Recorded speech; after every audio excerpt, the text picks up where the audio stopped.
Hello अस्सलाम वालेकुम। आज मैं आपके लिए एक बहुत ही मजेदार उर्दू की कहानी लेकर आई हूँ और उम्मीद करती हूँ कि आपको बहुत पसंद आएगी।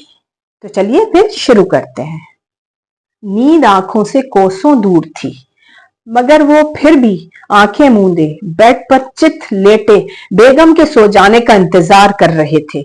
जूं ही उनके कानों में खर्राटों की जल तरंग गूंजी, उन्होंने बाईं आंख जरा सी खोलकर देखा। बेगम साहिबा नींद में डूबती दिखाई दी। उन्होंने चंद लम्हे मजीद इंतजार किया, फिर हौले से कंबल सरकाकर उठ बैठे। पांव में चप्पलें उड़सी और दबे कदमों दरवाजे की तरफ बढ़े। जाते जाते एक चोर नजर बेखबर बेगम पर डाली और आहिस्ता से दरवाजा खोलकर बाहर निकल आए। खुनक हवा के झोंकों ने इस्तकबाल किया, जिस पर उन्होंने जरा सी झुरझुरी ली। बरामदे की ग्रिल से बाहर झांका। वसी सहन पर हू का आलम तारी था। उस वक्त तक तो हामिद और सरमद भी अपने कमरे में सोने जा चुके थे। उन्हें मजीद इत्मीनान हुआ। अब मैदान साफ था। वो दबे पांव बरामदे के कोने में धरे ग्रे रंग के जहाजी साइज फ्रिज की तरफ बढ़े। लपक कर दरवाजा खोला। बल्ब की जर्द रोशनी एक लकीर की तरह बाहर निकली। उन्होंने ऊपर नीचे नजर दौड़ाई। तमाम अशिया नहायत करीने से रखी हुई थी। सबसे ऊपर गुधा हुआ आटा और दूध की पतीली रखी थी। उससे नीचे ठंडे पानी की बोतलें मौजूद थी। फिर निचले खाने में ताजा सालन और कुछ पिछले दिनों के बचे कुचे सालन रखे थे।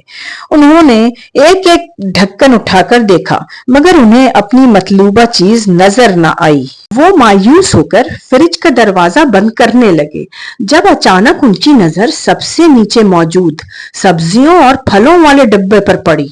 उन्होंने झुककर खींच कर निकाला और फिर उनकी आंखें खुशी से चमक उठी। रसमलाई का बड़ा सा प्याला वहीं रखा था, बल्कि एक तरह से छुपाया गया था। वो दिल ही दिल में बेगम की चालाकी पर जल कर रह गए। फिर उन्होंने निहायत एहतियात से वो प्याला बाहर निकाला, फ्रिज का दरवाजा बंद किया और उससे पहले कि वो वापस पलटते, अचानक पीछे से एक मर्दाना बाजू उनकी गर्दन के गिर्द घायल हो गया। इस नागहानी आफत पर वो उछल पड़े। प्याला उनके हाथों से फिसलने ही लगा था कि आने वाले ने अपने दूसरे हाथ से फौरन उसे अपने कब्जे में ले लिया। अब वो फटी फटी आंखों से अपने सामने हामिद को देख रहे थे।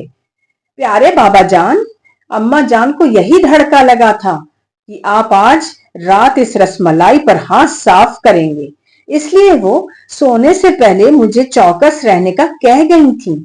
और अभी जब आप फ्रिज के जाने बढ़ रहे थे तो मैं कमरे की खिड़की से ये नजारा देख रहा था। वो फख्र से बता रहा था, मगर वो जल कर रह गए। अरे तुम्हारी माँ अकेली क्या कम थी, जो तुम भी उसके साथ मेरी चौकीदारी में शामिल हो गए। मुंह का जायका जरा खराब हो रहा था, इसलिए थोड़ी सी रसमलाई खाना चाह रहा था। वो प्याले की तरफ ललचाई हुई नजरों से देखते हुए बोले, खाई तो थी आपने शाम को सबके साथ प्याली भरकर।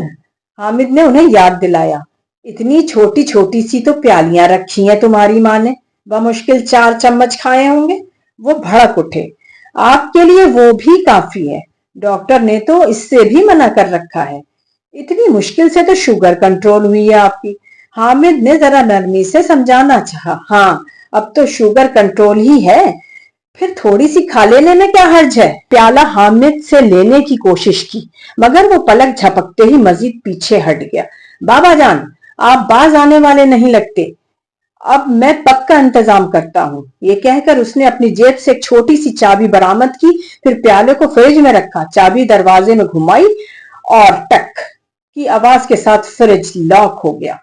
सॉरी बाबा जान, एहतियात बहुत जरूरी है, दिल के मरीज हैं आप, परहेज किया करें। ये कहकर वो लंबे लंबे डग भरता हुआ अपने कमरे की तरफ चल दिया और वो बरामदे में खड़े किलसते रह गए। अरे दिल का मरीज हूं तो क्या हुआ, क्या खुदकशी कर लूं? हद है भाई अपनी कमाई की, अपने ही घर से कोई अच्छी चीज नहीं खा सकता, चोर बनकर रह गया हूं। ये कुछ देर तक बड़बड़ाते रहे, फिर थक हार का पांव घसीटते हुए अपने कमरे की तरफ चल दिए। मियां बशीर साहब एक खुशबाश, खुश लहजा, खुश गुफ्तार और सबसे बढ़कर खुश खुराक शख्स वाक़े हुए थे। चटपटी और मुरक्कन ग़िज़ाओं के बेहद दीवाने थे। शौमई किस्मत। बेगम भी पकाने में बहुत हुनरमंद थी। मियाँ के चटोरेपन की तस्कीन के लिए खाने पकाने के लिए एक दो कोर्सेज मजीद करके अपनी सलाहियतों को चार चांद लगा लिए थे। मियाँ बशीर साहब का हल्का अहबाब भी खासा वसी था। आए दिन घर में दावतें होती, खिलाया पिलाया जाता। बेगम बशीर भी खुश दिली से किचन में जुटी रहती। उन्हें बड़ा नाज था कि वो मैदे के रास्ते ही सही मगर मियाँ के दिल में विराजमान तो हैं, मगर सदा दिन एक जैसे नहीं रहते। हर चीज में तवाज़ुन जरूरी होता है। मियाँ बशीर साहब की खाने पीने में हद दर्जा बेअतदाली का नतीजा शुगर और ब्लड प्रेशर जैसी बीमारियों की सूरत में निकला। एक रात अचानक सीने में जोरदार दर्द उठा। उन्हें इमरजेंसी ले जाया गया। डॉक्टर ने एंजाइना की तशखीस की। ढेर सारी अद्वियात के साथ बेगम साहिबा को एक लंबा लेक्चर भी दिया कि ये सब खाने पीने में बेहतियाती का नतीजा है। साथ ही उनके लिए सादा खुराक का चार्ट बनाकर दिया। बेगम साहिबा के तो हाथों के तोते उड़ गए। हालांकि वो सब कुछ उनकी फरमाइश पर ही करती थी, मगर फिर वो खुद को मुजरिम महसूस करने लगी। उन्होंने घर आते ही किचन से तमाम बाजारी मसालों के डिब्बे गायब कर दिए। कोल्ड ड्रिंक की बोतलों को अलमारी के सबसे निचले खाने में दफन किया और दीगर मीठी अशिया काम वाली के हवाले कर दिए। रूटीन में हंगामी तब्दीलियां करी, लेकिन वो नहीं जानती थी कि सालों से भुनी हुई मुरक्कन ग़िज़ाओं के आदी शख्स को सादा खुराक पर लाना कितना दुश्वार है। वो उनके लिए परहेजी खाने तैयार करती जो चूल्हे पर धरा रह जाता, और वो बाकी अहले खाना के लिए बनाए गए खाने से शौक से लुत्फ अंदोज होते। वो नमकीन के पैकेट और ड्राई फ्रूट के जार छुपा कर रखती, मगर किसी न किसी तरह वो गायब हो जाते, और कुछ बचता भी तो आधे से भी कम। वो ढूंढ ढांड कर कहीं ना कहीं से कोल्ड ड्रिंक निकाल कर पी जाते। अगर बेगम सख्ती करती तो खूब झगड़ा करते, बच्चों की तरह रूठ जाते। एक दिन तो हद ही हो गई। उनके भतीजे की शादी थी। उन्होंने नए जोड़े की दावत की थी। बेगम बशीर गोश्त का पतीला चूल्हे पर चढ़ाकर खुद करीबी मार्केट से उनके लिए कोई तोहफा खरीदने चली गईं। मियाँ बशीर साहब पानी पीने किचन में गए तो सौंधी खुशबू से बेकरार हो गए।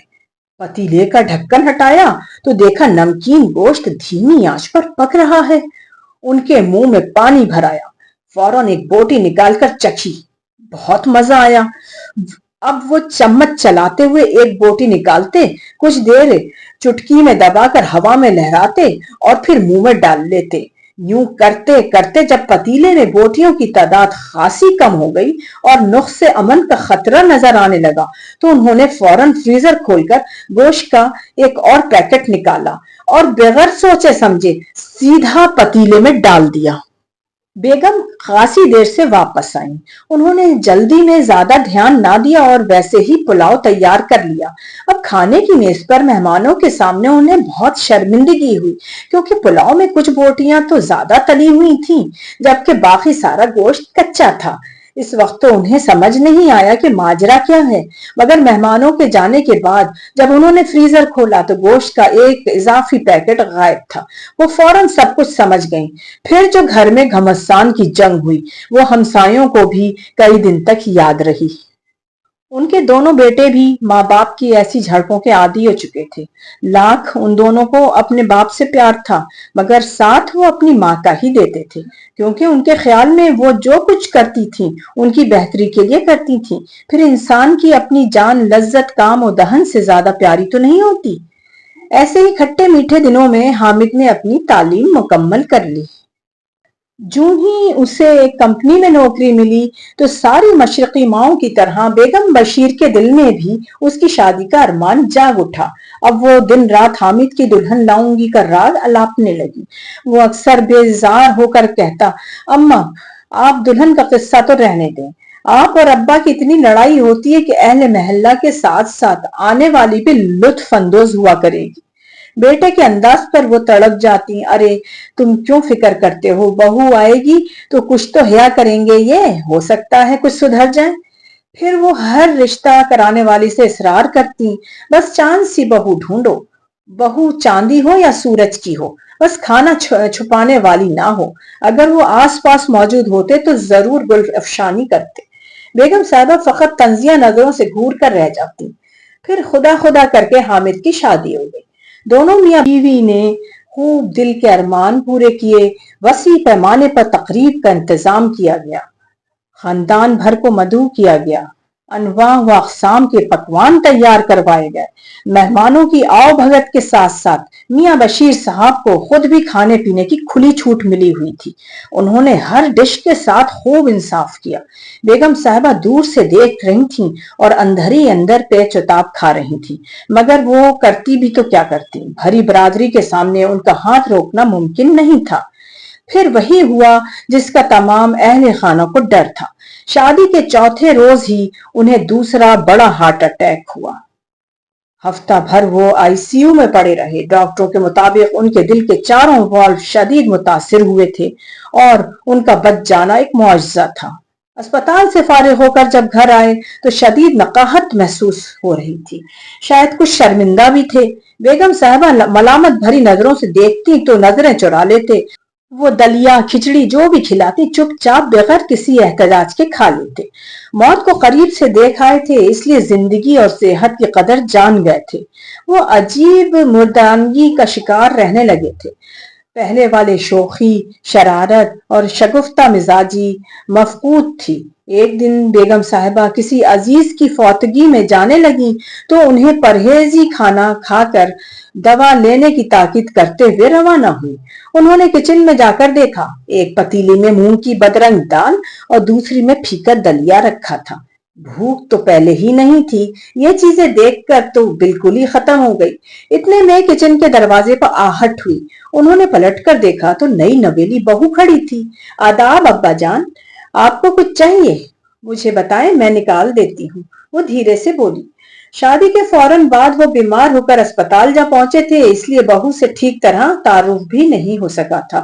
وہ کچھ جھجک کر بولے، ارے نہیں بیٹا، بھوک نہیں ہے۔ وہ ان کے تاثرات سے سمجھ گئی کہ وہ پتیلیوں میں موجود کھانا نہیں چاہ رہے ہیں، اس لیے فوراً بولی، ابا جان آپ اپنے کمرے میں جائیں، میں آپ کے لیے کچھ اور لاتی ہوں۔ ابھی انہیں کمرے میں آئے تھوڑی ہی دیر ہوئی تھی، ایک چھوٹی سی ٹرے تھامے اندر داخل ہوئی۔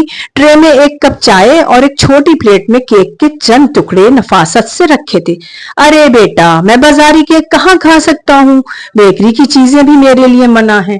وہ کیک کے ٹکڑوں کو حسرت سے دیکھتے ہوئے بولے، ارے نہیں ابا جان، یہ بیکری کا کیک نہیں ہے، میں نے رات کو خود بیک کیا تھا آپ کے لیے، بغیر چکنائی اور میٹھے کے، بس تھوڑا سا شہد شامل کیا ہے۔